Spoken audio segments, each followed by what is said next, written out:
I don't believe you can represent an area if you don't understand it. You have to live and breathe it. If you're taking from a community, you're running a business in a community, I feel it's my responsibility to support the community. A local football team can come to me and say, "Hey, I need a kit for the school, for the girls' team or something," and we'll sponsor it. As a politician, we have to be relevant, and you're only relevant if you listen to what people are saying to you. I depend on people sharing their experiences with me. I had a philosophy: if you can send out a customer in a better mood than they came in, you're winning. Hey community, this episode of Aspire for You Leading Communities was really interesting. We heard about the power of the two N's, numbers and networking. We really spoke about how knowing your numbers helped business, a community business, the nicer local owner looked at his numbers and his business catapulted after observing what needs to be done and starting to network with the community and bring opportunities to the community.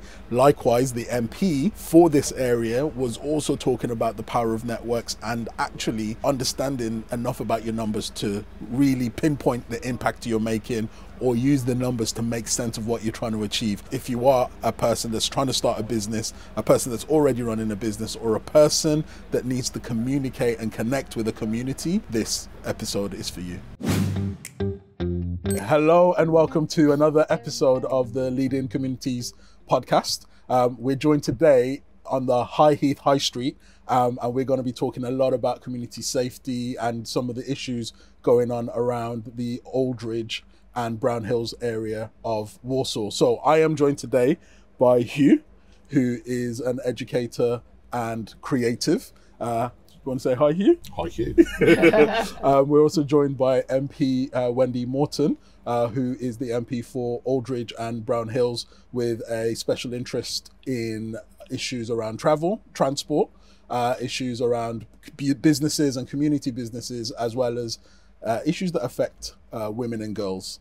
Alongside Wendy is also Harjit, aka H, who is also a local business owner here. He runs a High Heath Hub, and he's also going to be talking to us a bit about an interesting project where communities are responding to factors around youth violence. So in all of that, to kind of warm up, we're going to go to you, Wendy, first. And really, as we've been doing these podcasts, we've been learning a lot about communities wanting to connect with decision makers, policy makers. And one of the real kind of questions are when it comes to issues around travel and communities articulating their needs, what would you say works? How do communities want to be able to connect to each other? How can they learn from you and what works? Well, I think communication is a two-way thing. And so to be effective as a Member of Parliament, I want to understand what the communities that I represent are thinking so that I can be as effective in the role that I play. And I try to listen to people as much. But I also accept that for some people, speaking to their Member of Parliament is probably quite intimidating, but I do try to be accessible. People will come up to me in Morrison's or in H and Jody's shop here on the High Street or wherever I am out and about and talk to me. And to me, that's important. You can email me. Some people comment on social media. I go into some of our schools, chat with businesses, but that whole thing is around listening, learning, communicating, whatever the topic is. And you'd be amazed at the range of topics that people raise with me, way beyond even the few that you've just listed this morning. Amazing. And one of the good things here is we're actually here on the High Street. We're facing the weather and the elements, and you've just said, it sounds like for you it's important to get out of the office, as it were. Absolutely. How do MPs connect with people? How do the surgeries work? What works online? What works by phone?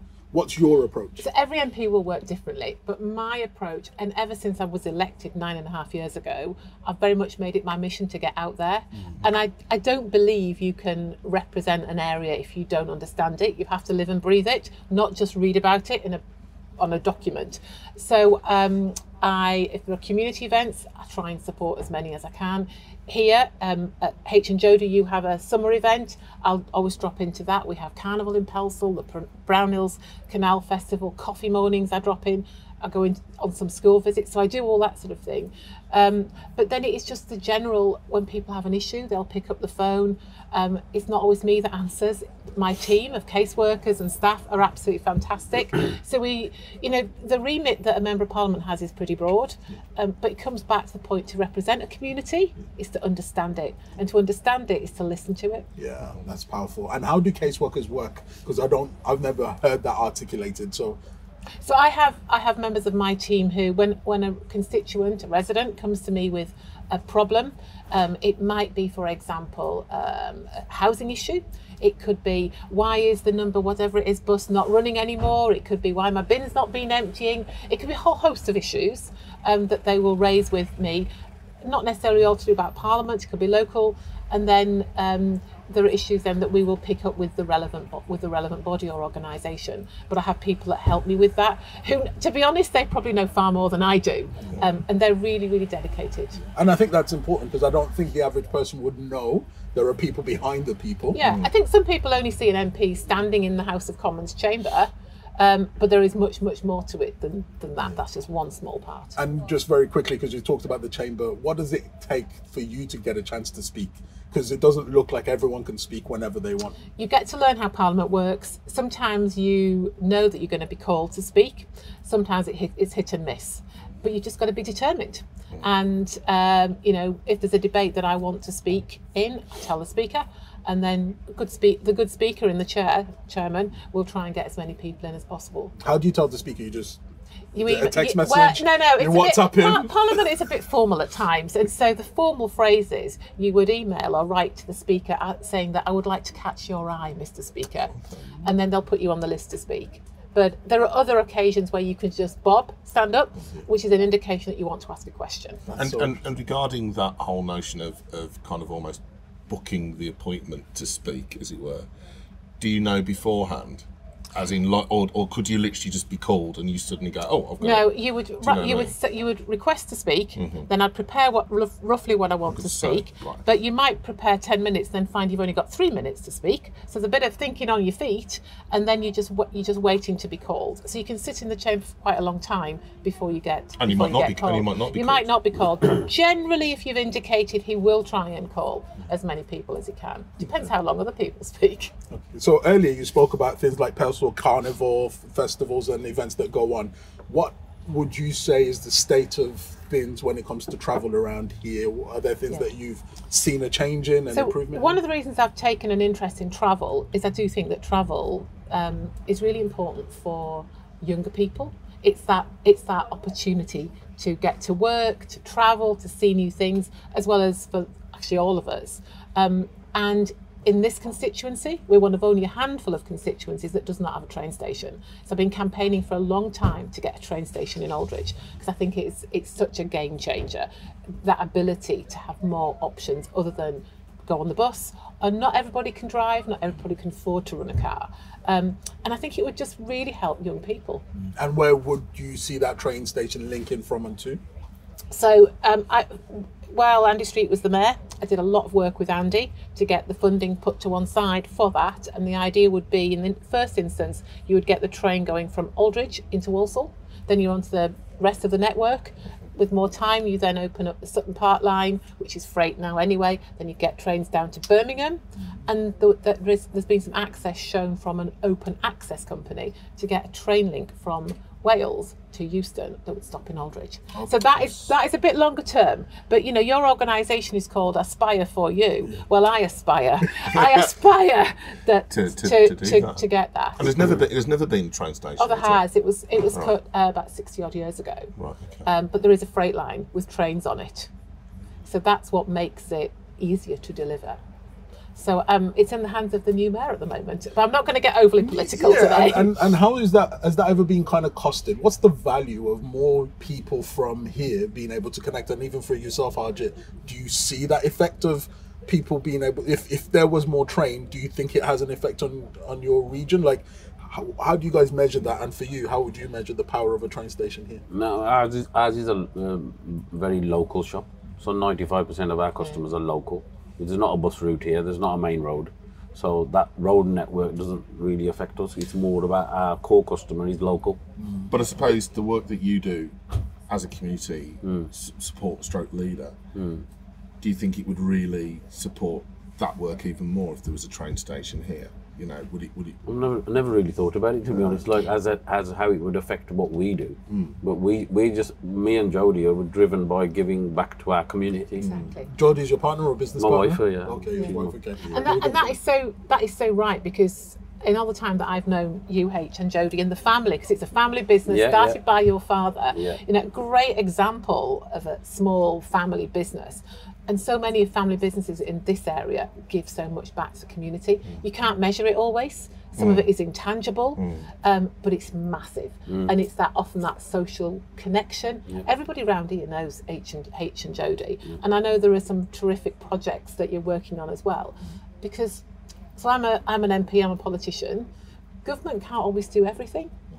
Communities have to be able to sometimes help themselves, but you need good community leaders to do it. Big society, it's called. Yeah, big society. And the transport element, I talk a lot about Aldridge Station, because that to me is about giving opportunities for young people. But in a broader sense, it's about strengthening the bigger area, so that, you know, the last thing that I want is for young people to say, I don't want to stay around here because there's nothing for me. I want them to have that opportunity. And transport is just one part of that. I suppose going out, and then they may bring stuff back in to kind of help the community. You've got all those sorts of things. But if you want to go into Birmingham, you know, that's another option, or beyond. That's an. Sorry, go on. I was just going to say, so H, you do a number of things within the community. Can you kind of describe one of the things that you do at the moment? Well, obviously, like from the desire, obviously, me and Jodie had to give back to our community. I think the High Heath Hub was born, and luckily we've got a great committee. We've got a chairman, and we've got about 10, 12 members that consistently contribute. Is it a charity? Is it a CIC? We actually we're self-funded, so we were not set up to get funding. Okay, so we haven't even got a bank account yet, because we funded it with £20,000 of our own money. It's an informal community group. Yeah, so we are self-funded. Basically. And are you all like business owners of some kind? No, just residents. It's just residents. So H has been really modest here, because the initiatives that flow from here, there's everything. We've dressed up as Santas and gone out and litter picked. The community day is free to local people. They all come along. There's music, there's food, and there's the Phoenix project that you've just started with one of the local schools. But I probably said too much. So tell us more about the Phoenix project. Then. Yeah, well, it started from the council asking me, because they knew I had a lot of contacts, and Olu being a good friend of mine, and he's got one of the biggest security firms in Birmingham. They asked me to introduce him to Olu, so we had a meeting. It started there. It was, I think it was started with Gary Perry, who's one of the local councillors and the council leader. The council leader, who wanted to put £10,000 originally into like covering the area where there was a lack of policing, a complete lack of policing. So there was 4 areas that were outlined: Brown Hills, Pelsall, Sheffield, and Rushall. So these are the areas that there was no police. So that's where it started. So the meeting was done, the contract was given, and then straight away it went to 20 grand. So we've got about 20 weeks of 2 community safety officers who are going to patrol the streets. So that's what was the core. But because through the High Heath Hub, I've got so many links with boxing clubs and martial arts clubs and Royal Air Cadets and all kinds of different groups that are youth based. So I thought, rather than just let the project start and finish with the council and Edwin from the Watch. Neighbourhood Watch, Yeah, so that started, but like to wrap around, because obviously you got Co-op suffering from crime, and then Maddle came up with £250,000. Maddle is that pink sign you see there, where you can't see that. It's the charity what arm. What does Maddle stand for? Making a difference locally. Yeah. So it's all local. So if like the money's generated from Co-op products, right. So it's like triggers a rebate into our account, into our business account, but it sits alongside it. So as the money goes up and up and up in the Maddle Fund, like a local football team could come to me and say, "Hey, I need a kit for the school, for the girls team or something," and we'll sponsor it. So we say yes. They go straight to Maddle. They send the invoice to Maddle. Maddle pay the money, and that's it. So we don't touch that money because it's a Maddle Fund. So it's there for the community. That's I great. mean, when Wendy said that you're being modest, and including, you are a very modest man, I know that. You think? I do. And I know it might be very hard to pick one specific thing, but is there something that you're particularly proud of with the work that? I think Over the I'm years, proud of my committee, the way we responded in COVID, because we supplied a lot of PPE to 50 nursing homes when PPE was an issue, and people were dying in nursing homes, and I think we were on the pulse at the time. We were ahead. We knew what was going on, and we had the resource to be able to get PPE. We had money from the 20 grand that we had. And we had 10 grand left at the time, and we spent it all on PPE at the time. We don't know, we might have saved somebody's life, But this is resilience in communities, isn't it? And I would just say we do have local police, but we always want more. But what the work that you're doing, H, is around extra. Yeah. And it's making that extra difference locally, but probably better than many people what our communities want. Exactly. Yeah. So that's what I was kind of like thinking about and linking, because there's an element here of stay ready so you don't have to get ready. And I think one thing you're articulating is that the work that was done before the point of need means that when we're needed, we can move faster. Yeah, Not only did you have the money ready, you then also had the contacts ready, and then you had the intel faster. Whilst everybody else was waiting to hear about it on the news, you already knew, and then you responded. Like, from a policymaker decision point of view, has anyone ever tried to quantify that value?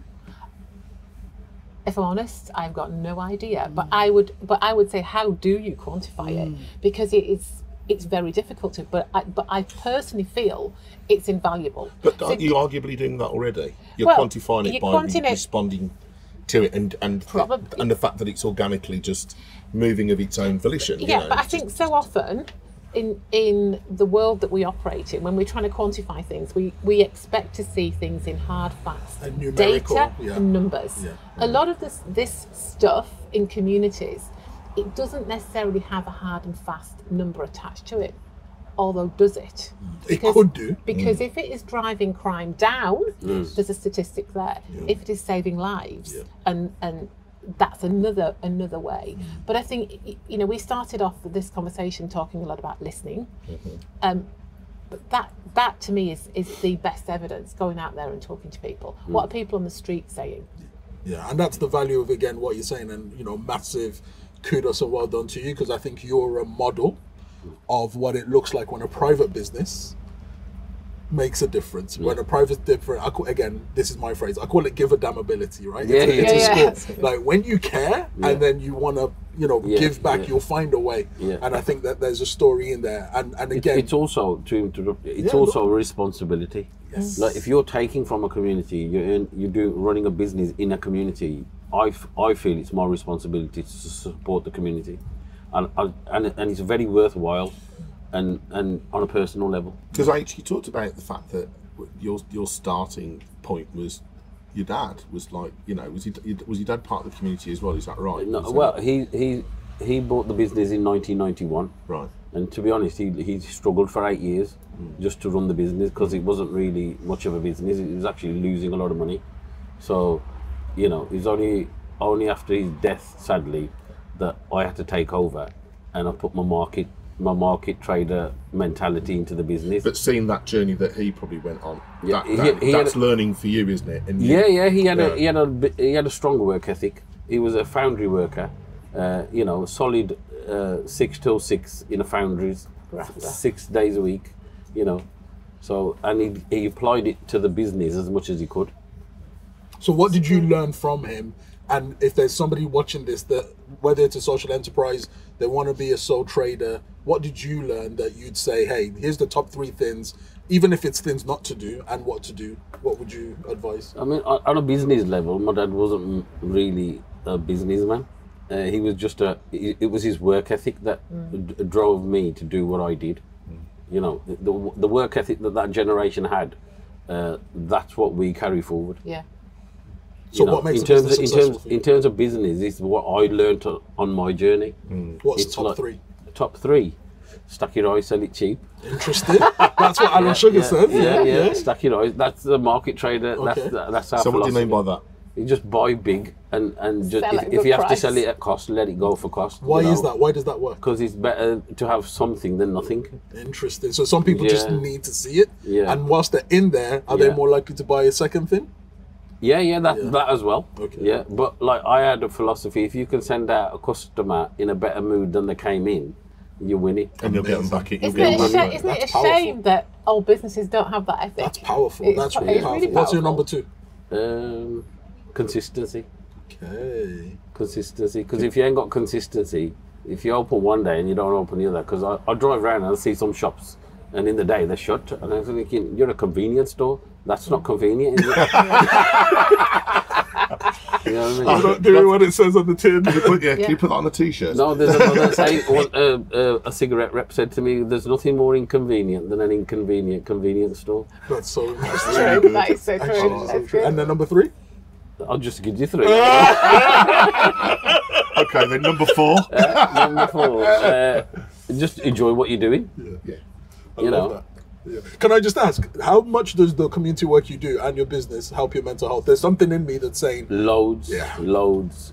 Giving back to the community there's nothing more satisfying, because everybody's out there in the rat race trying to earn a living. But when you step out of that and you do something different, that's what gives you satisfaction. But you must have had to take. I mean, was there a moment where, pre the work you were doing in the community, and there's now, isn't there? So what was the thing that made you one day almost get up in the morning and go, today's the day, or I like you. the moment? I'm this is glad the you asked that moment. question, because I always used to do little bits of charity, like because the business obviously it demands a lot from you. Like when you're building a business, when you're going from 0 to 1, that's the hardest bit. Yeah. So as we were doing it, I used to do like a little competition here and then a little competition there, or give to certain charities.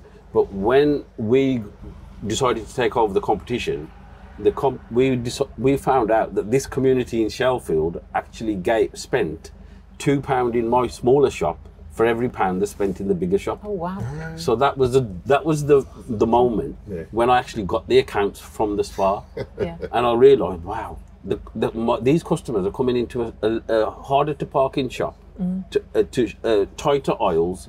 But obviously, my wife, she's very pleasant on the till. The prices were right, so they came to us. But like £2 for every pound. That's incredible. So that was our moment where we thought we're going to give back to this community now, because they've already given us. So our High Heath Hub is actually a thank you back to the community. So therefore, once you're giving a thank you, you don't expect anything back in return, which is why people keep asking me, H, what are you getting out of it? I don't want anything. Nothing My mental financially, health? but massively Yeah. in terms of a sense of well-being, mental health, and actually feel-good factor, Yeah, because yeah. you put something back into the Yeah, community that's supported And when you. you get recognised for to keep doing it, we got big companies like Ribena recognise our achievements, and they have giveaways, because Satori, they have a philosophy, like a Japanese philosophy about giving back. So they had like lorry loads of Ribena, and then they gave one pallet to loads of shopkeepers, 70 pallets. But for us, because of our High Heath Hub, they gave us 26, a whole lorry. So we get the opportunity to work with Paul Gordon from the council again, to work on the logistics of this operation, to give out to 90 different charities. So that's, what could be more satisfying? But underpinning all of that is networking, isn't it? Networking, and knowing yeah, the community. So I remember the Ribena story, because either you or one of your sons said, Well, you've got Paul- all this Ribena, do you know of any charities? Yeah. Well, that Paul would take Gordon for some? me is the guy that gets stuff done. Does. So if I ring him, he's not like, there's no red tape involved. He's not going to start putting barriers in my way. He understands what I'm trying to do, and he just gets it How done. can we make it happen? So how did you first meet or work together? Can you remember that? Was the first thing? It was probably either just before I became Member of Parliament or afterwards, and I probably came into the shop to an event, or you probably got a better memory than me. It's one of our fun days. I think that's when we Probably, first and I met. probably came along with the local councillors because that's what I do. I want to understand the community. And then, if H is down at Parliament at one of the retailer awards, because he's very modest. And how many awards have you won for community retailing? Lost count now. Lost count. So good answer. you see, H will always say, or ACS will say, oh, one of your local retailers is coming down to Parliament. So I'd always make a point of popping in and saying hello. But it is about... Bit of red wine together. Yeah, I prefer wine. Or Ribena. Ribena, yeah. Yeah. But it is about, as a member of Parliament, understanding the community.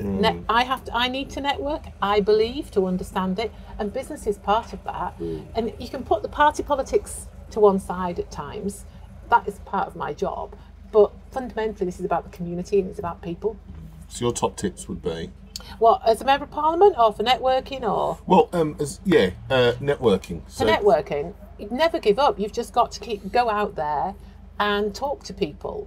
And I suppose I worked, before I came into this job, I'd worked in sales and marketing, and my husband and I set up a business, which is why I understand some of the challenges. What was the business? It's electronics. Amazing. We started with enterprise allowance, 40 quid Really? a week. NEA? He was getting, Yeah. and we wondered at the end of the first year how we'd manage without it. Do you want to explain a bit, just because someone talked about that on a podcast, that in the 80s, Thank you for aging me. apologies, but somebody actually said that in the 80s, a load of musicians were using NEA because they classed themselves as a business that allowed them to focus on their craft. And then the 80s had this glut of really interesting ska, all of that. So do you want to just tell people a bit about NEA? Yeah, so my husband had been in the Royal Navy, came out, couldn't get a job. He's a qualified electronics engineer, but missile systems don't have a lot of relevance in Civilian Street.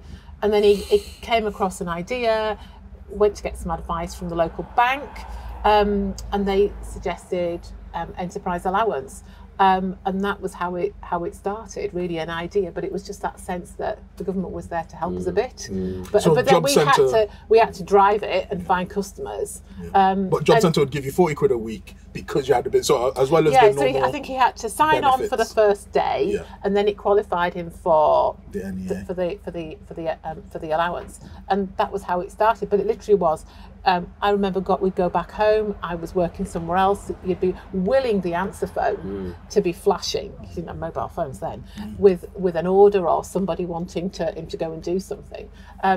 So my message is keep going, never give up, be determined, and that's why if I come across really good examples, role models, I think we need to share those examples, because that is what aspires and inspires.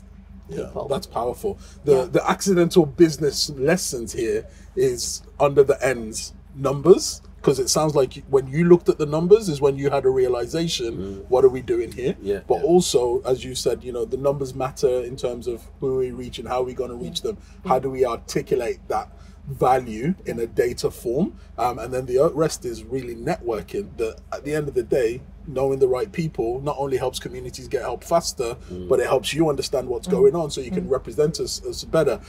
We didn't intend this to be a business podcast, but that's been massively important. Just kind of touching to wrap up, we've talked about why travel matters for the average person in this region. We've then talked about the value of businesses that have a massive social value. When we think about women and girls in this region and some of the issues that you care about, what do you think is the 2024 mindset that we need to be thinking about for women in this region and beyond? I think as a female, and we've touched on transport, I think safety, we've talked a lot about community safety. I think that is one of the things that is really, really important to women of all age, but younger ones as well. We all want to be able to walk down the street and feel safe in whatever we do. We were talking earlier about someone who unfortunately had their drink spiked. It's those sorts of things. We all want to go out and feel safe, and so that matters to me. But again, a lot of this comes back to, as a politician, we have to be relevant. And you're only relevant if you listen to what people are saying to you. I can't talk to everybody. I can't necessarily know everything that's going on, so I depend on people sharing their experiences with me. Yeah. But that's why for me a big part of it is being out and about. Yeah, and again, that's a powerful point for anyone who's an avid watcher, which I hope many people are. You'd have seen an episode with a young person called Beth, who's actually from this region. She actually did this podcast in the bus, and she was talking about, you know, just turning 18. She's gone out for the first time to drink, and literally catastrophic 2 or 3 days occurred after. And in what you're saying is partly what she's articulating, that not only is there unsafety in the incidents, there's also then just general lack of confidence, which will affect traveling out, because who can I trust? Where can I go? How can I relate? And as you're saying, you getting out of the office matters to be able to hear their stories. And in the same way, it's about me being aware, but it's about younger women also being aware where are the dangers. What do I need to, or me, what do I need to look out for when I'm walking down the street? You know, it's not a great idea if I'm walking down the street tapping on my mobile phone, is it? Because it can very easily get swiped out of my hand. And this is, I suppose, where some of the community safety that Project Phoenix are looking at, because there's a double-edged sword, isn't there? There is personal responsibility. Exactly. But we also have to ask ourselves, what's going on that's making a community unsafe? And yes, we need protectors, but what conversations are you around in terms of perpetrator behavior? You know, statistically, a lot of violence against women and girls is done by males. Are you around any concepts, ideas, initiatives targeting perpetrator behavior? I think it's always important to remember that, you know, relatively speaking, this is a pretty safe area compared with some. So I won't have it said otherwise, but there are still incidents. And so I think that's why, for me, I've done a lot of work around knife crime, recognising some of the issues we've had across the borough. And I'll continue to do that, but a lot of that is around raising awareness of the issues. For me, it comes back down to, we all have to take responsibility to a certain extent for our own actions and behaviours.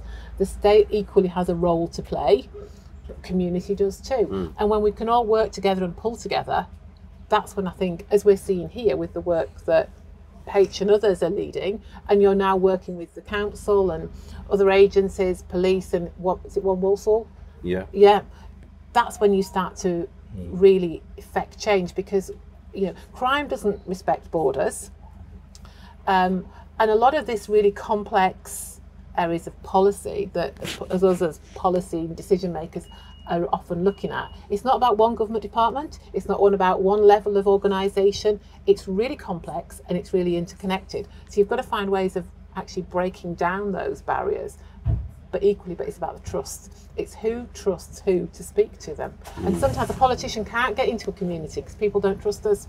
It's as simple as that. And some communities, for example, may not trust the council, may not trust the police. So who can they trust? And it's often an organisation within that community. And we have to use all those tools together. And so I suppose the message to anybody watching is, you know, the more that you know, the better you can, more effectively you can do your job. So get in touch. I can only try my best, but keep in touch with me. Keep letting you know. All right, so talking on safety, community safety, final word to you, H.